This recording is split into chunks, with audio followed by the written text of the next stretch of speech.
Hi friends, நம்ம விஜய் மல்லி ஸ்டோரியில் வந்து பார்த்திங்கன்னா மல்லி இவ்வளோ கஷ்டப்படுறதுக்கு தேவையே இல்லைங்க. ஏன்னா வந்து பார்த்திங்கன்னா நம்ம ரஞ்சிதாவை வந்துட்டு எப்படியாவது ஒரு விஷயங்கள் வந்துட்டு அவளுக்கு புரிய வச்சுட்டா அப்படின்னா வந்துட்டு அவங்களே வந்துட்டு நான் இந்த விஷயங்கள் எல்லாமே எங்கள் மாமா பண்ணலை, நான் பொய் சாட்சி தான் சொன்னேன் அப்படிங்கிற மாதிரி சொல்லிடுவாங்க. ஆனால் அதுக்கான தண்டனை எதுவுமே கிடைக்காம அவங்களுக்கு நான் காப்பாற்றுறேன் அப்படிங்கிற ஒரு விஷயத்த மட்டும் மல்லி சொன்னால் போதும். ஸோ அந்த மாதிரி பண்ணால் கூட ரஞ்சிதாவே சொல்கிறதுக்கு சான்ஸ், ஏன்னா அவங்க பக்கம் இப்போ ரொம்பவே வீக்காக இருக்குது. ஏன்னா இப்போ வந்துட்டு அந்த தேவசேனா வந்து கிடச்சிட்டாங்க. என்ன அப்படின்னா ராஜிமான்னு அவங்களே சுற்றிட்டு இருக்கிறனால தான் இந்த விஷயங்கள் எல்லாமே பண்ண வேண்டியதாக இருக்குது. அவங்களே வந்துட்டு இல்லை நான் வந்துட்டு மாற்றி சொல்லிடுறேன் அப்படிங்கிற மாதிரி உண்மையை சொல்கிற மாதிரி இருந்துச்சுன்னா மல்லி வந்து இவ்வளோ கஷ்டப்படுறதுக்கு அவசியமே இல்லை. பட் இருந்தாலும் வந்துட்டு பார்த்திங்கன்னா இவங்களுக்கு எல்லாத்துக்குமே வந்து முதல் பண்ணதுக்கான பனிஷ்மெண்ட்டாக தான் இப்போ வந்துட்டு நம்மளுக்கு தேவசேனா கிடச்சிருக்காங்க அப்படின்னே சொல்லலாம். ஏன்னா இவங்களுக்கான பனிஷ்மெண்ட் வந்து கிடைச்சா மட்டும்தான் வந்துட்டு திரும்ப இந்த மாதிரி மல்லி அண்ட் விஜய் விஷயத்தில் வந்துட்டு அவங்க ரெண்டு பேருமே வரமாட்டாங்க அப்படிங்கிறக்காக இந்த விஷயங்கள் எல்லாமே நடந்துட்டுருக்கு. மெயினாக வந்து பார்த்திங்கன்னா வெண்பா வந்துட்டு கோயிலுக்கு வந்தது எப்படி வந்து அன்னபூர்ணி அம்மாவுக்கு தெரிய வந்துச்சு. ஃபஸ்ட்டு அவங்க எங்கே அப்படி வந்தாங்க, அண்ட் தென் வந்துட்டு பார்த்திங்கன்னா நிஷா வந்து மயக்கத்தில் போட்டுட்டு அண்ட் தென் வெண்பாவை வந்துட்டு விஜய்கிட்ட மல்லி கூட்டிகிட்டு போய் காமிக்கிறாங்க. இது எல்லாமே நடந்தது. பட் ஆனால் வெண்பா வந்து அங்கே வரப்போகிறது அப்படிங்கிறது எப்படி வந்து அன்னபூர்ணி அம்மாவுக்கு தெரிஞ்சது அப்படின்னா மெயினாக வெண்பா தான் கூப்பிட்டுருப்பாங்க. ஏன்னா வந்து முதல்ல வந்து அன்னபூர்ணி அம்மாவுக்கு வெண்பா கால் பண்ணியிருக்காங்க நிஷா இல்லாத டயத்தில். ஸோ அந்த மாதிரி வந்துட்டு ஒரு சான்ஸ் அவங்களுக்கு கிடச்சிருக்கும். ஸோ அதனாலேயே அவங்க வந்து பார்த்திங்கன்னா அன்னபூர்ணி அம்மாவுக்கு கால் பண்ணியிருப்பாங்க. கால் பண்ணிவிட்டு இந்த மாதிரி பெரிய இந்த பிக் பார்ட்டி நாங்கள் கோயிலுக்கு வர்றதா இருக்கோம் அப்படிங்கிற மாதிரி சொல்லியிருப்பாங்க.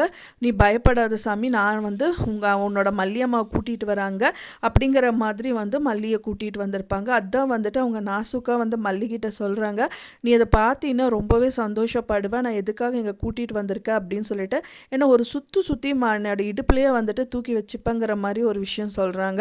அப்புறம்தான் வந்துட்டு வெண்பா பார்க்குறாங்க. இந்த விஷயங்கள் எல்லாமே நடந்துச்சு. வெண்பாக்கும் அண்ட் தென் மல்லி அண்ட் விஜய்க்கு 3 பேருக்குமே வந்துட்டு ஒரு நல்ல விடிவு காலம் பிறந்துருச்சு அப்படின்னே சொல்லலாம்.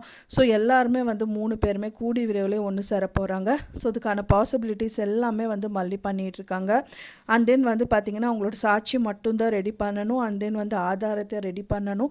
மெயினாக இந்த விஷயங்கள் எல்லாமே பண்ணி முடிச்சுட்டாங்க அப்படின்னா ரொம்பவே ஸ்மூத்தாக போகும் இந்த கதை அப்படின்னே சொல்லலாம். மெயினாக தேவசேனா இருக்கிறது வரைக்கும் மல்லியோட கேஸ் கிடையாது, இது என்னோட கேஸுன்னு சொல்லியிருக்காங்க. ஸோ அதுக்காகவே வந்து பார்த்திங்கன்னா இந்த கேஸை ஜெயிச்சு கொடுத்துருவாங்க.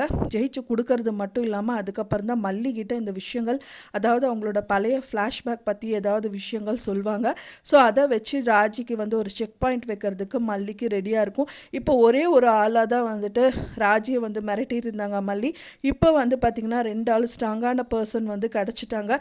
ஸோ இப்போ இவங்களுக்கு வந்து கோர்ட் ரீதியாக ஏதாவது ஒரு விஷயங்கள் ஏதாவது பண்ணணும், இவங்களுக்கு ஏதாவது தொந்தரவு பண்ணணும் அப்படின்னா தேவசேனா கிட்ட சொன்னால் போதும், அவங்களே பார்த்துப்பாங்க. ஸோ அதனால் வந்துட்டு ஸ்ட்ராங்கான பர்சன் அவங்ககிட்ட பணம் இருக்கோ இல்லையோ, பட் ஆனால் வந்து கடவுள் இருக்காரு அப்படிங்கிறது இந்த மாதிரி ஒரு விஷயங்கள்ல தெரிய வருது நம்மளுக்கு அப்படின்னே சொல்லலாம். ஸோ இதுக்கப்புறம் வந்துட்டு கதை ரொம்பவே ஸ்மூத்தாக போகும். எப்படி நடக்கும் அப்படின்னு சொல்லிட்டு உங்களோட கருத்துக்களையும் மறக்காமல் எனக்கு கமெண்டில் ஷேர் பண்ணுங்கள். நான் சொன்ன இந்த தகவல் உங்களுக்கு பிடிச்சிருக்கும்னு நினைக்கிறேன் ஃப்ரெண்ட்ஸ். பிடிச்சிருந்தா மறக்காமல் லைக் பண்ணுங்கள், ஷேர் பண்ணுங்கள், கமெண்ட் பண்ணுங்கள், சப்ஸ்கிரைப் பண்ணுங்கள்.